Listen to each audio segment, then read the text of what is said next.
Hey everyone, thank you so much. And Herman, hello from Guerrilla Games. Thank you so much for joining me. Thanks for having me. It's so nice to have you here. We, of course, I was just like kind of distractedly looking at Horizon Zero Dawn. As am I. So we were just talking about Horizon Zero Dawn as being shown on PlayStation 4 Pro. It is so exciting to be able to talk about this. What does PS4 Pro mean to not only you and your team as developers, but also for a game like Horizon Zero Dawn? I mean, it is a great thing for us. I mean, as a studio, we're all about new hardware and what we can do with that. But for this project specifically, it's about a very large open world. So having these massive draw distances and for us to be able to have these details, just look at that foliage in the back, to be able to project that, it's fantastic to give that to the consumer. But also, this world is all about beauty, majestic beauty, and just look at the light in the sky, and if she turns around, you look at the shadows and you see all the detail. It just takes the experience, to me, to the next level. So I'm really, really psyched up about it. Absolutely. From a more technical standpoint, are there particular aspects of the hardware that you guys really feel like has been beneficial to you, building something that has such large scope? I mean, I think it's the overall power of the PlayStation 4 Pro. Still getting used to the name, of course. It's everything. It's both the 4K capability as well as the HDR that together, I think, makes up this fantastic image. Absolutely. Now, tell me a little bit more about the game. I mean, obviously, we're seeing some new footage here in New York City, debuted today, so that's probably of particular importance to you guys. Tell us a little bit about what we're seeing. For example, the tall neck. Did I get it right? The tall neck, yeah. So the tall neck. So first of all, she's in a new ecotope here. This is the jungle. So we've seen kind of these snowy landscapes before. We've seen some desert before. She's in a more jungle type environment. So she's taken out a scout here. She's on her way to go up to that tall neck, and she wants to hack that thing. Okay. Right?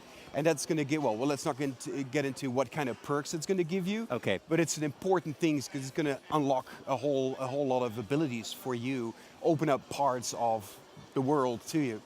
Yeah, you don't want to give too much away. Well, maybe not for quite. Our hero Aloy here. 2.5 minutes worth. Who we were just discussing is like the coolest person ever. So I'm very excited to play Horizon. I think you said you were in love with her, didn't you?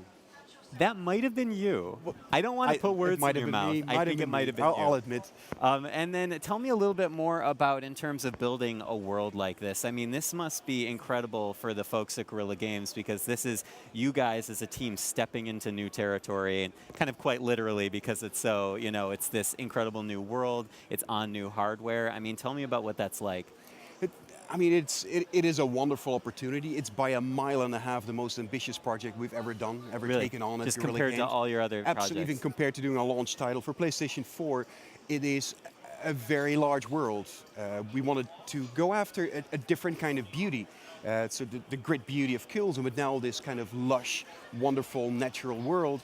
And again, the new brightness and the new crispness of the image here. I'm just looking at it myself on the screen. I haven't seen a television screen this nice before. We're going to play it for our audience after we're done talking, so they'll be able to see it. Sure. And so there's a lot about this project. The fact that it's a new franchise, the fact that we are creating this lead character, Aloy, that is. I think she's able to execute what we're good at Guerrilla, which is tactical combat, right? We kind of honed our skills with Killzone.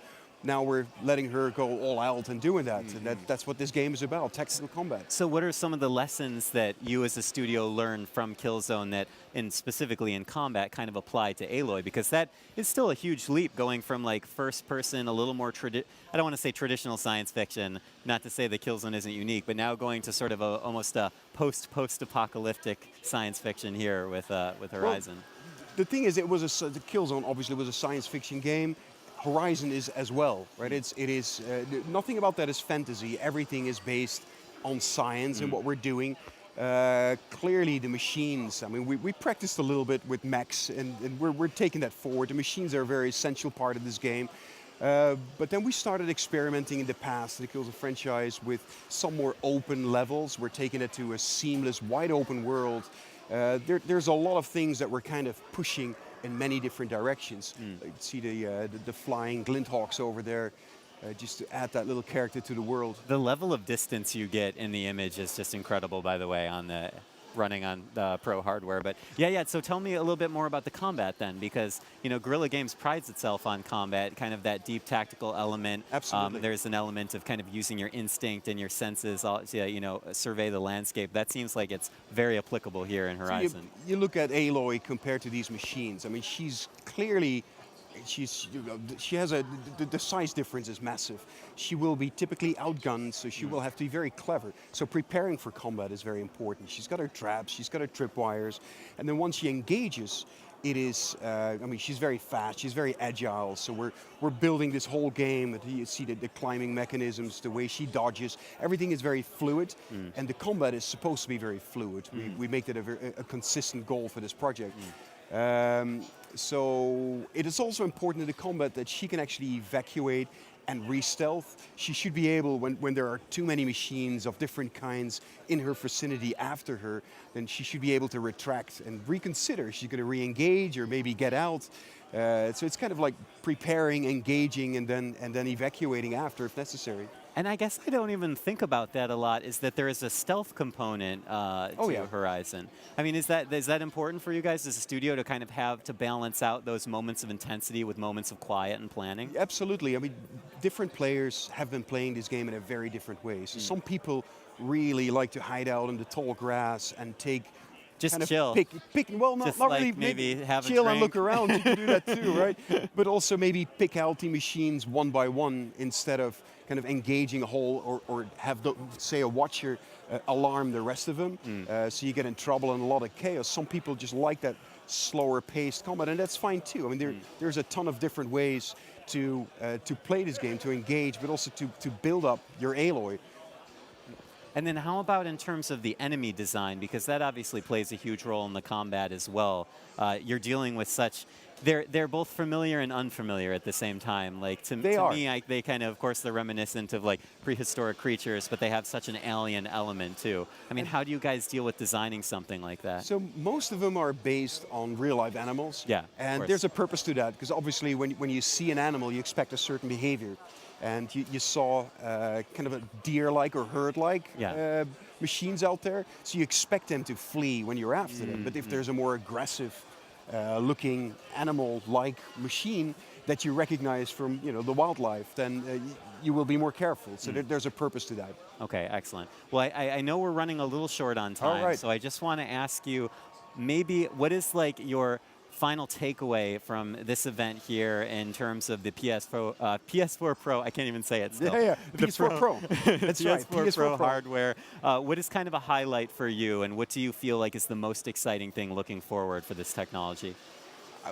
What I love about it is that there will be kind of the ultimate offering for people that want to go the extra mile and get a great experience, and they get an even better resolution at, get the smoothest possible frame rate. But at the same time, I want to ensure and say if you have a base model PlayStation 4, and you've seen our game playable at E3, and people said it looked amazing, I can tell you it's going to look even better when it comes out. So whether you get the baseline model, you get Horizon for baseline, or you get it for PlayStation 4 Pro, you can have an amazing experience. I mean, that's something that we should reiterate before I finally let you go and you can actually mingle with everyone tonight, is that Horizon Zero Dawn is going to be fully playable, beautiful, amazing on the standard PS4 model.